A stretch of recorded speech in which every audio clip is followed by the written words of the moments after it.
Hello, everyone. Welcome back to the Infinity English podcast channel. I'm Madonna, and I'm absolutely thrilled to be joined by the highly sought-after career strategist, Alex. Thank you, Madonna. It's a pleasure to be here. And today, we are tackling the single most terrifying, high-stakes conversation in the professional world. Absolutely. Today, we are focusing on English for a job interview, the moment where your vocabulary, grammar, and nerves are all tested under extreme pressure. This is where fluent English is non-negotiable. If you are listening, you understand the magnitude of this. This is about your future, your salary, and your career trajectory. So, we need your full focus. Before we even look at the first question, we need to ask for your support. To everyone who hasn't subscribed to our channel yet, please hit that subscribe button right now. Your support means the world to us. It helps us keep creating these essential deep dive lessons. Your likes, your shares, your comments, they are our fuel. We truly need your support and your engagement to make this the world's best resource for advanced English. Thank you. Fantastic. Let's start the clock. Alex, the nerves are kicking in. The interview always starts with the same question, the one that makes every candidate freeze. Tell me about yourself. How do we turn this vague, terrifying opener into a structured, confident C2 statement? The mistake beginners make is rambling. An advanced candidate uses the opener to deliver a concise, powerful elevator pitch. They use the present, past, future structure. Present, past, future. I love that. How do we translate that into C1, C2 language? We start with the present role using action verbs. Currently, I serve as the strategic lead at company name, where I spearhead multi-million-dollar initiatives. Spearhead. That's a great power verb. Much better than I manage. Next, the past, the experience. Prior to this role, I amassed extensive experience in data analytics, where I successfully mitigated a major financial risk. Then the future, the hook. My goal is to leverage my expertise here to drive exponential growth in your market. So the entire answer is a strategic roadmap. It's not a biography. It uses verbs like spearhead, mitigate, and leverage. That instantly signals a high-caliber professional. The next critical question is always, why do you want this specific job? Many candidates only talk about what the job can do for them. How does an advanced candidate pivot this to talk about what they can do for the company? This is a test of cultural fit and research. You must avoid focusing on salary or title. You must talk about the company's mission and challenges. Let's role play. I'll be the interviewer. Alex, why are you interested in this senior analyst position at our firm? Mr. Alex, this is a competitive role. What specifically drew you to our organization? That is an excellent question. I've been closely following company names, commitment to sustainable innovation. I believe my background in risk assessment is perfectly aligned with your current need to mitigate potential instability in the emerging Southeast Asian market. I am eager to contribute to that mission. Stop. You used aligned with, better than matches, and mitigate potential instability. That is C2 terminology. It shows you understand their problems and their mission. Never say, I need growth. Say, I am eager to contribute to the mission. It shifts the focus from your needs to their organizational objectives. The final universal opener before the deep dive is, what is your greatest weakness? This is a trap. If you say you're a perfectionist, they'll laugh. How does an advanced speaker navigate this with honesty and professionalism? It is absolutely a trap. You use the weakness to strategy technique. You admit a minor solvable flaw and immediately pivot to the tangible strategy you implemented to overcome it. Let's see it. Alex, tell me about a significant weakness you've been working to improve. Tell me about a specific area where you feel you need further development. That is an insightful question. Historically, I have struggled with delegating crucial tasks, a tendency towards micromanagement. To actively remedy this, I implemented a daily 15-minute status update protocol with my team, which has allowed me to delegate effectively and focus on high-level strategic oversight. Notice the language: struggled with delegating, admitting the flaw, actively remedy, taking initiative, and status update protocol, the concrete solution. You turned a personal flaw into a professional methodology. And that is the foundation, listeners. We've armed you with the essential vocabulary: spearhead, mitigate, remedy, oversight, to conquer the opening minutes and set the stage for a C2 level interview. In the next section, we tackle the high-pressure behavioral questions. Now, Alex, interviewers move to behavioral questions. These questions start with phrases like, "Tell me about a time when," or "Give me an example of." They aren't testing knowledge. They're testing how you act under pressure. This is the STAR method territory, Madonna. S-T-A-R. Situation, task, action, result. An advanced candidate must deploy C1, C2 verbs and vocabulary in each of those 4 steps. If you use weak language here, you sell your experience short. Let's analyze the STAR framework using high-impact language. We'll use a common scenario: conflict resolution with a colleague. S, situation, and T, task, start by establishing a clear, professional context. Use formal nouns. The situation involved a discrepancy in data aggregation between my team and the finance department, where the mandate was to secure mutual concurrence. Stop! Discrepancy, mandate, and concurrence, all C1 nouns that signal professionalism. Now, the action. This is the most crucial part. The action, A, requires power verbs, verbs that show leadership and measurable effort. Avoid "I tried to fix it." Instead, use mitigate, synthesize, streamline, or strategize. What specific actions did you take to resolve that data discrepancy? I immediately convened a cross-departmental meeting. My first action was to synthesize the conflicting reports. I then initiated a new protocol to mitigate the risk of recurrence. Did you hear that? I didn't say I had a meeting, I convened a meeting. I didn't just look at the reports, I synthesized them. This is the difference between an intermediate and an advanced answer. Perfect. Now for the result. This must be quantifiable. If you use weak verbs here, the whole answer loses its impact. The C2 result is framed with quantifiable data and impact verbs. Use yielded, reduced, optimized, or solidified. And what was the measurable outcome of that action? The new protocol solidified data integrity and reduced reconciliation time by 40%. Ultimately, this yielded a 15% increase in operational efficiency across both teams. So, the strategy is C1 nouns for the situation, C2 power verbs for the action, and quantifiable impact verbs for the result. This shows the interviewer you act with purpose and deliver measurable value. Welcome back. Alex, we've covered competence and behavioral history. Now comes the moment everyone dreads, and one where a C2 candidate must show extreme poise: salary negotiation.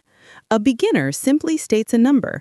An advanced candidate sets a confident, market-aligned range. This is where you move from applicant to negotiator. You must anchor the conversation to the value you bring, not your needs. Never give a direct number first if you can't avoid it. Let's practice the initial deflection and anchoring. What are your salary expectations for this senior analyst role? That's an excellent question. Based on my research into the current market rate for this level of responsibility and my proven ability to mitigate large-scale risk, I'm aligned with a compensation package in the 120K to 135K range. Did you hear the framing? I used current market rate and proven ability. I tied my number directly to value and external data, not my personal expenses. That is professional anchoring. Next, interviewers test your commitment. They want to see if you have a future vision that aligns with the company. The question is always, where do you see yourself in 5 years? Avoid vague answers like, I want to be promoted. Use the language of organizational contribution and leadership. Where do you project your career will be situated 5 years from now? My long-term trajectory involves securing a leadership role where I can actively mentor new team members. Specifically, I hope to be instrumental in developing the next generation of strategic protocols within this firm. Wow! Trajectory, instrumental, mentor, and protocols. You spoke their language. You showed you are committed to their long-term success, not just yours. Alex, many applicants have career gaps, perhaps for family, personal study, or illness. How does an advanced speaker address a potentially awkward employment gap without sounding defensive or apologetic? This is where honesty meets extreme strategy. You must frame the gap as a period of intentional growth or necessary mitigation. Never apologize for the time away. I see a 14-month hiatus here in 2023. Could you elaborate on the reason for that? Yes, that was a crucial period. I took that time for strategic retooling.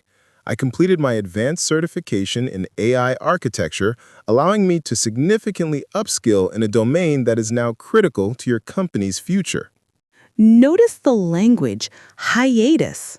The formal word for gap, strategic retooling, better than taking a break, and upskill, showing investment in oneself. I took control of the narrative immediately. We've successfully navigated all the challenging questions. Alex, the interview is winding down. The interviewer asks, "Do you have any questions for us?" This is not a formality. It's the final test of your engagement and strategic thinking. A beginner says, "No, thank you." An advanced candidate uses this moment to gain leverage. This is where you demonstrate you're interviewing them as much as they're interviewing you. Your questions must be insightful and forward-looking. Never ask about salary or vacation time now. You save that for the negotiation phase. Let's practice 3 high-impact questions that show true leadership potential. Well, Alex, that concludes our formal questions. Do you have any questions for us about the role or the company? That's very kind of you. Yes, I have 2 key questions. First, regarding the long-term strategy, where do you see the most significant growth vector for this department over the next 18 months? That's a great question. We're focusing heavily on global expansion. Fascinating. And second, concerning the team I would be leading, what are the primary performance indicators, KPIs, you use to gauge success in this particular role during the first 90 days? Did you hear the vocabulary? Growth vector and KPIs, key performance indicators. I'm asking about their future, not mine, and I'm asking for measurable results. I framed myself as a strategic partner. This is brilliant. You moved the conversation away from your weakness and onto their strategic challenges. You proved you were thinking about the company's future, not just your paycheck. The interview is over. You shake hands. What is the one non-negotiable final line that an advanced candidate uses to seal the deal and show commitment? The closing statement must be confident and confirm your interest without being desperate. The rule is confirm the enthusiasm and state the expectation of the next step. Thank you both for your time and the insightful dialogue. I remain highly enthusiastic about the opportunity. I look forward to hearing about the next steps in the process by early next week. Insightful dialogue is perfect. It elevates the conversation. And you use the phrase, next steps in the process. You didn't ask, did I get the job? You assumed you are still in the running and asked about the formal timeline. The final, crucial step is the follow-up email. This email must be sent within 24 hours. This is the last chance to leave a professional impression. What is the structure of this email? It must be concise. The email must do 3 things: reiterate thanks, a quick thank you for the time, reinforce value, mention one specific point discussed in the interview, e.g., I reflected on our conversation regarding the mitigation protocol and feel my expertise is perfectly suited. Restate enthusiasm. Reconfirm your excitement and your availability for the next round. This entire process, from the initial tell me about yourself to the final follow-up email, is an exercise in strategic C2 level English. You are building a narrative of competence, professionalism, and high value. Welcome back for the final time.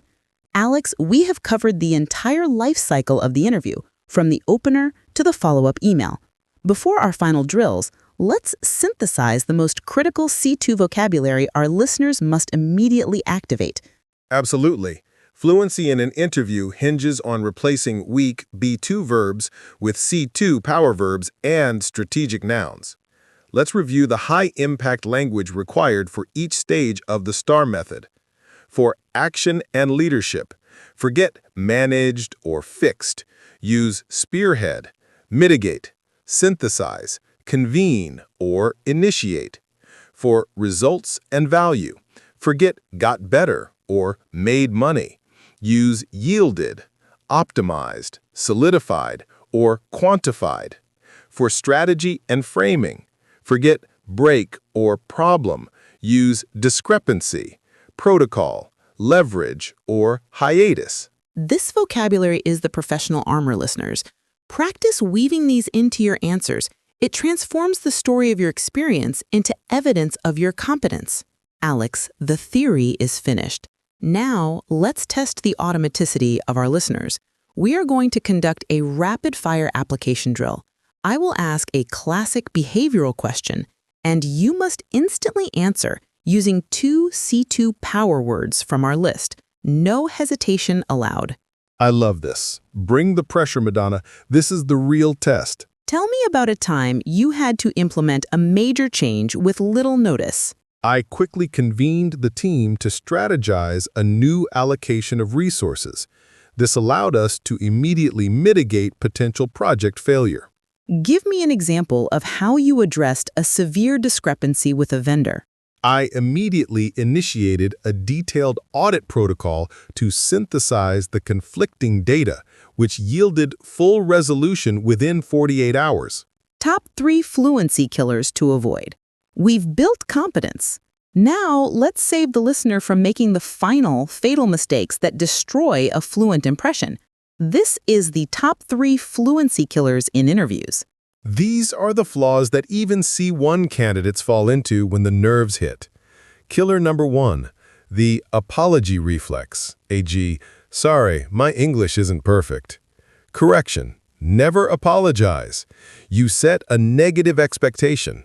Instead, use a brief cognitive filler, e.g., that is an insightful question. Let me deliberate for a moment. Killer number 2, asking about compensation prematurely, e.g., how much vacation do I get? Correction, you only ask about compensation after the offer. During the interview, ask about KPIs, key performance indicators, and growth vectors. Maintain focus on the company's needs. Killer number 3, vague, non-quantifiable results, e.g., the project did really well. Correction, use measurable data and impact verbs. The project reduced operating cost by 22%.